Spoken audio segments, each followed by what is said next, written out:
Hello friends, welcome to my channel. ఈరోజు మన recipe సేమియా ఉప్మా. ఇప్పుడు స్టవ్ ఆన్ చేసి ఒక ప్యాన్ని పెట్టుకొని అందులో 2 టేబుల్ స్పూన్ ఆయిల్ని వేయాలి. ఆయిల్ వేడయ్యాక 1 కప్పు సేమియాని వేసి ఫ్రై చేసుకోవాలి. సేమియా లైట్ గోల్డెన్ కలర్ వచ్చే వరకు ఫ్రై చేసుకోవాలి. సేమియా ఫ్రై అయిన తర్వాత ఒక ప్లేట్లోకి తీసుకొని పక్కన పెట్టుకోవాలి. ఇప్పుడు అదే ప్యాన్లో 2 టీ స్పూన్స్ ఆయిల్ని వేసి ఆయిల్ వేడయ్యాక 1 టీ స్పూన్ జీలకర్ర వేయాలి. ఇందులోనే 2 టీ స్పూన్స్ శనగపప్పు, 1 టీ స్పూన్ మినపప్పును వేసి ఫ్రై చేసుకోవాలి. ఇవి ఫ్రై అయ్యాక 1/2 కప్పు పల్లీలను వేసుకొని ఫ్రై చేసుకోవాలి.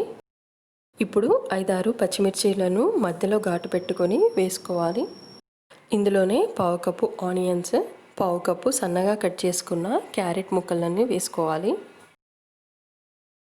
ఇప్పుడు కొద్దిగా కరివేపాకును వేసి ఒకసారి బాగా కలుపుకోవాలి.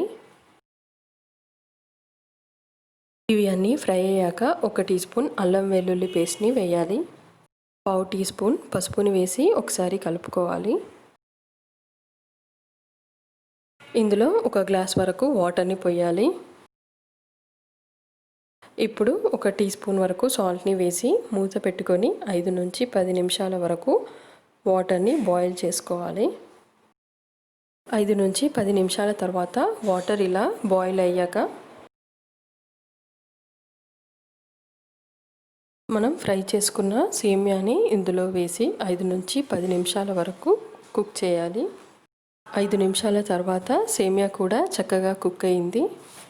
ఒకసారి దీనిని బాగా మిక్స్ చేసుకొని సన్నగా తరిగిన కొత్తిమీరను వేయాలి. టేస్టీగా ఉండే సేమియా ఉప్మా రెడీ అయింది. ఈ రెసిపీ కనుక మీకు నచ్చినట్లయితే నా వీడియోని లైక్ చేయండి, షేర్ చేయండి, నా ఛానల్ని సబ్స్క్రైబ్ చేసుకోండి.